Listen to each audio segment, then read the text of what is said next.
Olá, sejam muito bem-vindos para mais um episódio do Conversa Agro. Meu nome é Roberta, do VFA, e hoje a gente está, a partir de agora, de casa nova, né? Sejam muito bem-vindos. Olá pessoal, meu nome é Luiz, também sou sócio do VFA. Hoje estamos aqui na nossa nova casa, que a gente espera que seja casa de vários e vários programas. E hoje a gente vai falar sobre a continuação do planejamento sucessório, que a gente falou há 2 programas atrás, só que enfocando em como acontece quando o planejamento sucessório não é feito em vida. Aqui o meu nome é Eduardo, né? E quando o planejamento sucessório não acontece em vida, a gente começa a ter vários desafios. E aproveitando o gancho que a gente já tratou, né, em algum programa atrás, com o episódio em que havia o convidado do Safras e Cifras, a gente falar das vantagens de você fazer planejamento sucessório, a gente vai comentar um pouco dos desafios de quando esse planejamento não acontece. Bom, antes da gente começar o tópico, só lembro aqui que nós estamos gravando sem máscara, né? A equipe está com todo o equipamento necessário para conter os riscos em razão do coronavírus. Bom, antes da gente entrar no assunto aqui, eu gostaria de lembrar que quando a gente fala de inventário, a gente já está falando de uma pessoa que veio a óbito, né? Diferente do planejamento sucessório em vida. E quando a gente fala em herança, é importante saber que herdeiros só recebem a partir do momento que tem algo a receber. Pode acontecer de uma família com muito patrimônio ficar sem herança, em razão do passivo. E é desse passivo que a gente quer falar hoje, nas suas mais variadas vertentes, nos mais diversos campos jurídicos, né? É bom destacar que tudo aquilo que foi dito quando acontece com relação a sentimentos humanos, que acontece quando a herança é transmitida em vida, relacionada à inveja, ciúme, enfim, vai estar potencializado aqui pela morte de alguém importante na família. E para além desses fatores, como a coisa não é planejada, né, a gente está sofrendo aqui várias sanções, né, naturais. Então, a primeira que eu gostaria de comentar são das dívidas, né, dos contratos bancários, contratos com fornecedores que tem que serem cumpridos, né. E à medida que o morto abre-se o inventário, né, automaticamente, né, os credores passam a ter condições de atacar esse patrimônio do antigo proprietário. E aí nós vamos falar de contratos bancários, nós vamos falar de fornecimento, vamos falar eventualmente até um pouco sobre tributos, questões ambientais, questões trabalhistas que estão envolvidas nesse inventário. E como lidar com todas essas pressões ao mesmo tempo em que as emoções estão bem afloradas entre os herdeiros e entre a meeira ou o meeiro que ficam em vida. Os herdeiros ali, eles não têm uma noção muito certa do que é o passivo que aquele espólio tem. Quando abre-se a sucessão ao falecimento do patriarca ou da matriarca, todas as obrigações que aquela pessoa tinha em vida, elas terão que ser cumpridas pelo espólio. E isso é o que gera o passivo do espólio. E essas obrigações são as mais variadas possíveis, como o Eduardo colocou aqui. Desde questões contratuais, até financiamentos, até questões ambientais e tributárias. Então, os herdeiros, eles têm que ter a consciência de que só vão receber a parte da herança que cabe a eles após toda a finalização dessas obrigações. E é isso que a gente vai falar aqui hoje. Eu só gostaria de salientar que, assim, a gente entrando já nessa questão, existe aqui uma diferença do que são obrigações de herdeiros em relação à dívida e em relação a contrato. Nos contratos, muitos de vocês que já assinaram contratos, e na maioria dos contratos está escrito, tem uma cláusula escrita que os herdeiros deverão cumprir aquele contrato. Sim. Então, os contratos, eles se cumprem para além do inventário. As dívidas não. As dívidas, elas se cumprem no limite do inventário. O que isso quer dizer? Que se o espólio tem dívidas, se os bens da pessoa falecida satisfizerem aquelas dívidas, ok. Se não satisfizerem, infelizmente os credores não vão receber, porque essas dívidas não passam para os herdeiros. Diferente dos contratos. É um inventário negativo, né? Exatamente. Os contratos não. Os contratos eles têm que ser cumpridos pelos herdeiros, independente de encerrar o inventário ou não. É bom destacar que isso é a regra, né? Eventualmente, contratos bancários, às vezes de 5, 10 anos, até 15, eventualmente, alguns financiamentos têm essa hipótese, prevê a possibilidade de, uma vez terminado o inventário, os herdeiros assumam aquelas obrigações, mas aí tem que ter consciência, né, que os herdeiros passam a ser devedores solidários daquela dívida, se eles estão recebendo o patrimônio antes de finalizado o passivo do patriarca ou da matriarca, como o Luiz falou. Então, assim, a primeira questão que tem que observar é uma certa auditoria, né? O morto morre, automaticamente a família tem que procurar levantar todo o passivo, banco, fornecimento, trabalho, trabalhista, impostos, Receita Federal, Receita Estadual, fazer esse mapeamento. O ideal é planilhar isso, né, para poder saber exatamente e a partir disso saber quais são os ativos que tem para serem absorvidos. Então, eventualmente, da mesma maneira que ficam passivos, né, pode acontecer do produtor ter alguns ativos ainda para receber, créditos que ele receberia no futuro. E é bom destacar também, eventualmente, que o produtor pode ter oferecido venda antecipada de commodities, né, seja grão, algodão, cana, e que os herdeiros têm que terminar aquela lavoura e entregar, cumprir aquele contrato como se fosse o antigo patriarca, sob pena de cair até no washout, cobranças das mais diversas. Sem indenização aí, né? Isso. E imaginem essa situação de você estar sendo cobrado por credores e ainda ter algum tipo de desafio familiar. Você não conseguir uma liderança ali dentro que seja capaz de unificar todo mundo para caminhar junto até a liquidação desses fatores. Uma outra dica que eu acho que é legal da gente comentar, Roberto, é que normalmente para contratos bancários a gente é bom observar se não há um seguro de vida. Sim. Dificilmente os bancos, quando a pessoa tem uma certa idade, fazem um empréstimo muito alto sem ter um seguro prestamista, né, vinculado àquela dívida. Se houver, saibam, é um pouco desafiador de receber, o banco exige uma burocracia bastante elevada, várias vezes você vai entregar o mesmo documento para eles, eles vão alegar que não encontraram o documento, enfim, vão criar 1000 mecanismos de defesa, só que se houver o contrato e vocês cumprirem com a obrigação da entrega dos documentos, ainda que sejam mais de uma vez, aquele seguro será pago. Então, assim, você também já ajuda. E é bom destacar que esse seguro, ele não entra para fins de tributação do tributo de herança. Também não entra para fins de tributação do imposto de renda. Então, ele auxilia muito a família, né, naquele momento desafiador ali, daqueles primeiros meses, que normalmente são os mais difíceis, em que as contas estão bloqueadas, os credores estão mais atentos, né? Auxilia muito essa transição até que o inventário possa acontecer com mais tranquilidade. Nessa questão de pagamento de contrato bancário, uma dica que eu acho que a gente pode dar é o seguinte: houve falecimento, a pessoa não existe mais, né? Fisicamente. Só ficticiamente. Exatamente. Só que o que acontece? O banco, pode acontecer de demorar? Pode. Mas não hajam esperando que o banco vai ser omisso. Não façam pagamentos direto na conta do falecido, sem um termo de inventariante, sem o inventário aberto, porque nós já tivemos casos aqui de o banco se recusar o recebimento daquele valor e o valor ficar preso naquela conta até a finalização do inventário, sem dar baixa no FCO, no custeio, alguma coisa nesse sentido, né? E o banco considerar que o contrato não foi cumprido, que é o pior das coisas, que aí geram multa, juros diferentes, né? Nesse caso específico, a gente está falando de um que de fato o banco não tinha razão, mas é um desafio a mais que você tem que enfrentar. É um problema que você está criando, né? Um dos mecanismos para evitar esse tipo de situação é procurar uma assessoria especializada, seja uma assessoria de advogados, uma assessoria jurídica e uma assessoria contábil, porque quando há o falecimento, várias questões contábeis aí vão ficar em aberto, seja porque a família não tinha conhecimento sobre como a operação era feita, seja por desconhecimento do que se trata aquilo, né? Então é bom procurar eu já vi contratos, inclusive, que com a morte do patriarca ou da matriarca, há o vencimento desse de todas as parcelas. Sim. E essa cláusula é legal. Sim.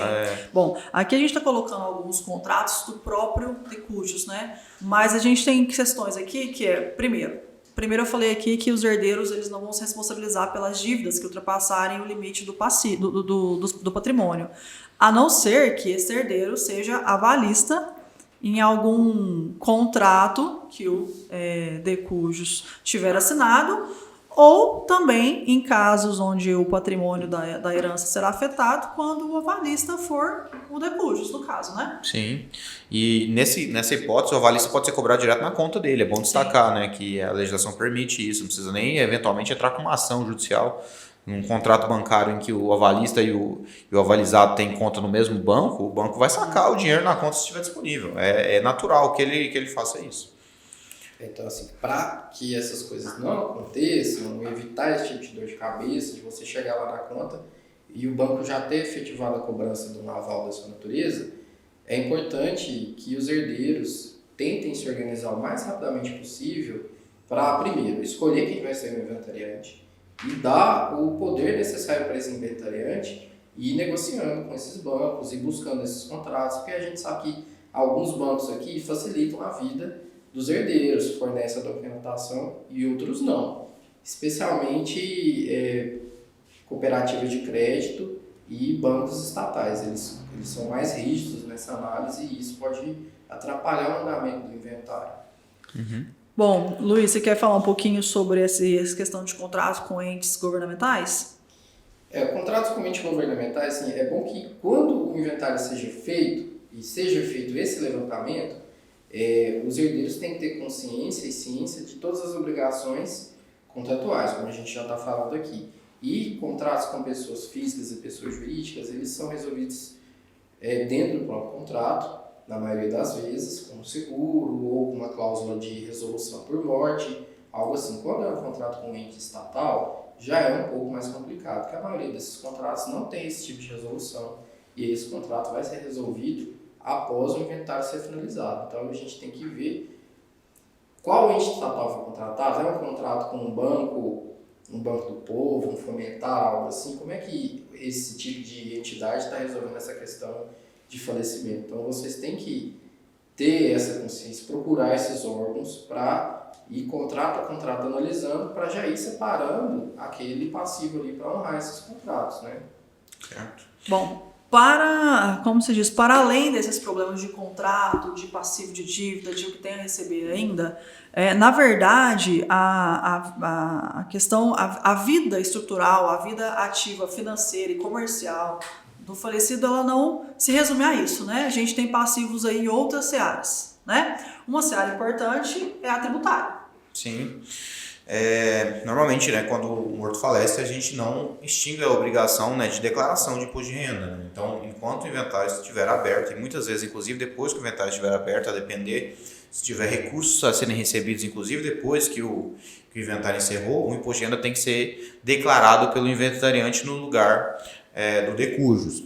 É bom destacar, né, que essa obrigação se mantém em total condicionamento como se a parte estivesse viva. Então, livro caixa digital continua sendo obrigatório, você fazer passivo versus ativos, né, do ano, pagar o imposto depois de apurado, né? Se eventualmente você tem receitas a receber no outro ano, você tem que esperar o outro ano e vai declarar só. Então vamos supor, se eu faço um contrato esse ano para ter a receita só no ano que vem, fecho o contrato 2020, 2021 eu recebo a receita, então até 2023 eu tenho que fazer declaração do imposto de renda pelo menos. Então tem que ter esse tipo de atenção. Mesma coisa para ICMS, né? Observar se tem alguma questão de ICMS para ser levantada. Alguns estados agora estão cobrando ICMS sobre venda de gado, sobre venda de soja. Tem que observar como é que está essa situação.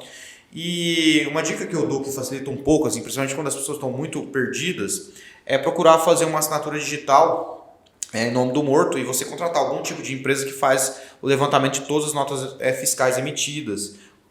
Eventualmente você pode perder uma ou outra que foi feita durante a vida ainda do de cujus, mas daquele momento em diante você passa a ter um acesso a informação muito qualificada, né, sobre quais são as negociações que aquela parte fez. Porque muitas vezes a negociação, apesar dela acontecer num momento, a execução dela vai acontecer num momento posterior. Né?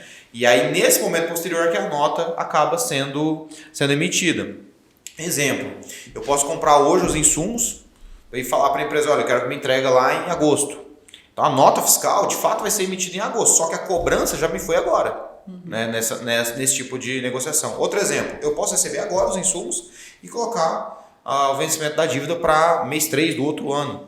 Então, nessa hipótese, em 2023 eu ainda estaria declarando imposto de renda relacionado a essa atividade desse ano.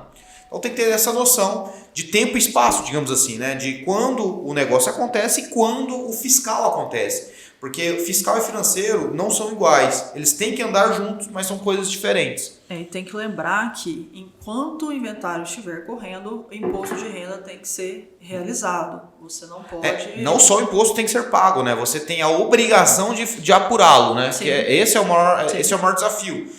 Pagar, brincando, né? Mas se você tem caixa, você vai pagar. Não tem jeito. Exato, o que eu digo é em todo sentido. Tem que ser feito o processo. Exato. O desafio é a apuração. O desafio é a apuração. Por que a gente está dando muita ênfase nisso? Porque há esse mito de que se houve o falecimento, não há obrigação de pagar imposto mais. Não é bem assim, né? As obrigações, como a gente está explicando, o Eduardo acabou de explicar aqui, elas se perpetuam e elas vão se finalizar no futuro. Enquanto elas não forem finalizadas e apuradas, o CPF da pessoa que faleceu vai responder por aquele passivo tributário ali, né? Então, é importante que as pessoas tenham consciência sobre isso, porque elas têm que entender que há aquela obrigação tributária, eles vão ter que fazer a apuração para não serem surpreendidos depois por uma notificação da Receita para pagar aquilo ali. E aí, nesse caso, os herdeiros vão ser responsáveis por isso, não é o espólio mais. Dentro desse contexto é bom também, né? Porque no caso tributário a gente, em última análise, é formar uma dívida ativa. Mas outro lugar que faz uma dívida ativa também são os passivos ambientais. Na verdade, para a gente falar sobre passivo ambiental, a gente tem que lembrar que os problemas ambientais eles se dividem em 3 responsabilidades distintas. Administrativa, responsabilidade civil e responsabilidade penal. Eu queria pontuar um pouquinho sobre elas, porque elas vão ser distintas, né, na evolução, na execução. Vou começar aqui falando um pouquinho sobre a questão criminal. O que acontece? O crime, uma pessoa não responde por outra. Então, se o decúdio estiver respondendo criminalmente por uma ação, é claro que a extinção vai ocorrer, vai extinguir a punibilidade, em razão do óbito. Mas eu queria trazer uma questão aqui, que é o quê? Muitas vezes acontece da família ter feito uma holding, uma empresa geral, e continuar e administrar os bens pela holding, mas não ter regularizado todas as cotas e ter que abrir inventário ainda assim. Nesse caso, nesse exemplo específico, o que acontece? Vamos supor que o patrimônio da holding teve um cometimento de crime ali pelo patrimônio, certo? O que acontece? Em que pese, embora assim, a regra seja a não responsabilização penal de empresas, e a exceção é em relação a crimes ambientais. Esse é uma exceção. E aí vai responder tanto a empresa, sócios e quem foi o agente que levou ao cometimento de crime. Então pode acontecer... O empregado, né, que foi lá e agiu efetivamente. Ou um gerente, um parceiro, enfim, o que seja. E aí o que acontece? O administrador, né? O que acontece? Dentro daquela, só fazendo parênteses, dentro daquela estruturação que a gente já falou no episódio dos sapos e cifras, que pode ter membros que fazem parte da administração e não são sócios, então quem foi o agente condutor, mesmo que tenha mandado fazer algo ilegal, também vai responder. Pode acontecer nesse caso, por exemplo, de extinguir a punibilidade em relação ao decúdios, mas o restante do processo criminal continua em relação à empresa e em relação a demais autores, a depender do caso, né? Bom, em relação à questão civil, a gente tem que falar o seguinte: processos, quando a pessoa falece, você pode e deve, na maioria dos casos, substituir o polo ativo ou o polo passivo pelo próprio espólio, certo? Então, caso exista um processo onde o polo ativo seja o decúdio, né, ele esteja cobrando indenização por algum dano ambiental de terceiros, você substitui pelo espólio. E caso você seja a pessoa executada, a pessoa requerida no caso, né, estão te cobrando pelo dano ambiental, o espólio também vai responder. Neste caso, também no limite do patrimônio da herança, né? Em relação ao administrativo, a gente tem que colocar aqui que, no caso de danos ambientais, o dano é o mais importante. É mais importante do que a pessoa. É mais importante restabelecer o bem ambiental do que necessariamente a pessoa. Ou a indenização, as finanças. A indenização, na verdade... Um episódio específico sobre isso. Sim. A persecução penal do crime ambiental, ela prioriza a recuperação do dano do que a punição do agente. Exatamente. Que é o que a Roberta está falando. Exatamente. Aqui. E, na verdade, a indenização ela pode ser concomitante com o estabelecimento do bem, mas isso é o mais importante, né? Então, o que acontece? Se a gente tem uma área com algum tipo de infração, alguma área embargada, o falecimento não vai mudar isso, porque é a área que está embargada. Né? Se não resolver essa questão, não muda. Você não consegue fazer uma negociação ali, você não consegue fazer uma venda, você não consegue movimentar a atividade econômica. Você não consegue emitir nota naquela propriedade. Não, você não consegue comprar uma semente de forma regular se o embargo for total da atividade econômica. Né? Aí a gente entraria em outras searas, se o embargo é parcial, completo, se mexe na atividade econômica. Enfim, em relação a isso. Agora, uma dica que eu dou é, o decujus faleceu. Se você sabe, a gente sabe que isso acontece, algumas pessoas ainda não têm a compreensão máxima do que vem a ser o direito ambiental hoje, das suas obrigações ambientais. Se você, que é um herdeiro, um futuro recebedor de uma área rural, se você tem conhecimento de alguma irregularidade lá, regularize antes que você seja pego, antes que apareça uma fiscalização lá, antes que o IBAMA apareça, porque depois que aparecer é um problema. É muito mais fácil você resolver antes da autuação, porque aí você não corre o risco daquela área que você já sabe que tem uma irregularidade, mas ainda não virou infração, não vir a ser um problema no decorrer da atividade econômica e, inclusive, impedir o pagamento de todos os impostos que a gente está falando, porque aí você pode ficar sem ativo, sem dinheiro, inclusive, para pagar o ITCMD, né? Sim. E não só, acho, ambientalmente falando, né, mas até trabalhista também, do ponto de vista trabalhista, obrigações acontecem, né? A gente tem aquela possibilidade de, assim que o morto falece, ter uma rescisão, né, sem automática assim, da atividade, mas se o inventário abre depois desse prazo, né, automaticamente todas as verbas trabalhistas começam a ser cobradas não mais do decurso, mas do próprio espólio, né? Em relação a isso, é bom lembrar também que o processo trabalhista segue a mesma regra, tá? Se você está sendo executado em algum processo trabalhista, os bens do espólio têm que pagar. Continuam em apreço para os credores, né? E aí, dentro disso tudo, é bom destacar o seguinte, vamos pensar, abrimos o inventário, né, estamos nos organizando. Quando a gente termina o inventário, as dívidas que podiam ser mantidas por nós, a gente assume elas e encerra o inventário. Lá na frente surge, né, um outro herdeiro ou então algum credor vem e debate a legalidade daquela sucessão. Como que fica essa situação, né? É bom a gente lembrar que a gente está falando aqui, né, de momento até depois do inventário que pode acontecer problemas. A gente pode pensar, mas terminou o inventário, ainda mesmo assim continuo com desafio, sim, porque as pessoas podem entrar com ação anulatória daquele ato jurídico. E aí a questão do prazo para entrar com essa ação anulatória é algo muito debatido, porque vai muito da ciência da parte sobre aquela irregularidade, a ciência equívoca. E depende também do que está sendo colocado como um vício no inventário. Por exemplo, se aparece um herdeiro futuro ali que ninguém sabia que existia, ou que sabia tentar foi preterido, esse herdeiro pode postular uma ação, pode pedir indenização contra os outros herdeiros que excluíram ele da sucessão. E esse prazo aí ele começa a fluir a partir de quando? Essa é a discussão, né?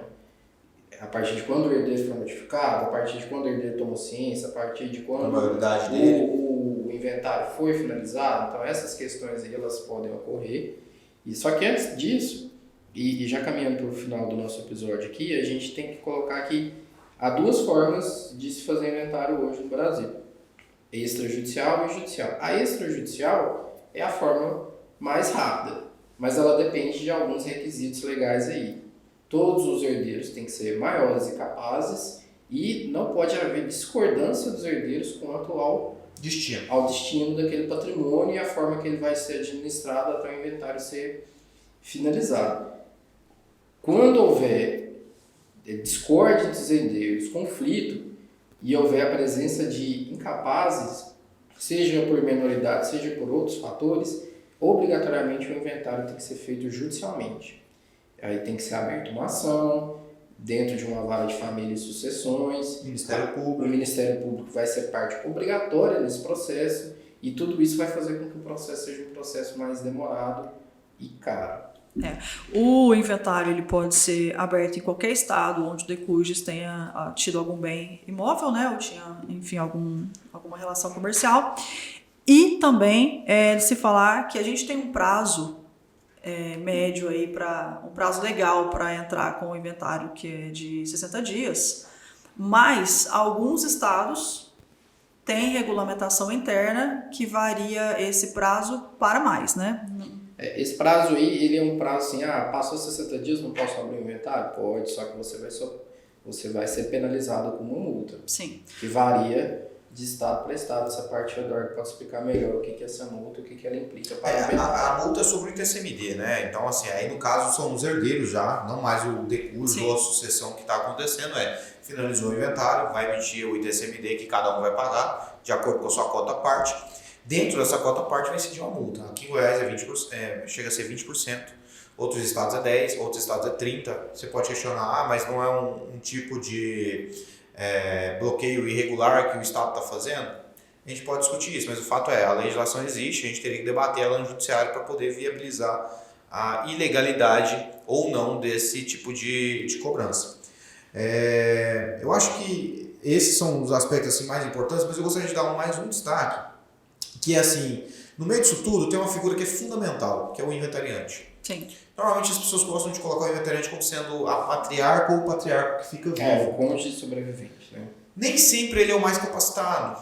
Porque, primeiro, tem que ser uma pessoa que tenha o mínimo de condição de entender como funciona a tecnologia, como funcionam os contratos, como funcionam as relações. E como funciona o negócio. E como mantém os outros interessados alinhados. Porque isso é o desafio do inventário.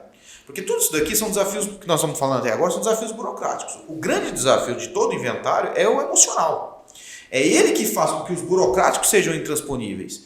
Então, se você tem problemas internos, né, familiares, é bom que esse inventariante seja uma pessoa emocionalmente muito preparada para poder lidar com os vários conflitos que ele vai ter que lidar internamente entre ele e seus familiares e externamente entre os credores, Estado, fisco, trabalhadores, enfim, todas as relações jurídicas que o Decujus deixou. Então, destacar que, às vezes, o melhor inventariante não é o matriarca ou a patriarca. Pode ser que seja, mas às vezes não está nele. Às vezes é um dos filhos que tem uma capacidade de gerir todos esses riscos maior do que outros. Só lembrando que no extrajudicial todos têm que estar de acordo com isso, né? Sim, e a lei permite que os herdeiros em consenso, quando é extrajudicial, escolham o inventariante que esteja mais apto a exercer essa função dentro desses limites que o Eduardo colocou aqui, né? Não necessariamente vai ser o cônjuge sobrevivente, ou o filho mais velho, ou a filha mais velha, não existe essa obrigação. Bom, aqui a gente falou de um inventário extrajudicial ou judicial, na melhor das hipóteses. A gente não trouxe aspectos muito diferentes para cá, não ser os passivos, né? A gente não tratou de testamento, alguma coisa nesse sentido. Mas é bastante importante que toda a família fique ligado em todos esses aspectos contratuais, de dívida, aspectos tributários e ambientais, para que o inventário corra da melhor forma possível e a atividade se permaneça e se prolongue após o falecimento. Mas lembrando que a sucessão em vida é muito melhor por todos esses fatores e outros diversos, né? Bom, a gente está muito contente com essa primeira gravação aqui. Eu pessoalmente estou muito feliz, eu acredito que os meninos também. E a felicidade foi tanta que eu até esqueci, mas nos sigam nas principais plataformas de streaming e no YouTube. Muito obrigada e até a próxima. Obrigado a todos pela atenção e vamos seguindo aí com mais conteúdos no futuro. Até a próxima, gente. A gente deu uma pincelada muito geral aqui sobre inventário. Se vocês quiserem, mandem comentários ou dúvidas que a gente vai respondendo, porque isso é uma questão muito ampla e a gente está aqui à disposição de vocês. Até a próxima.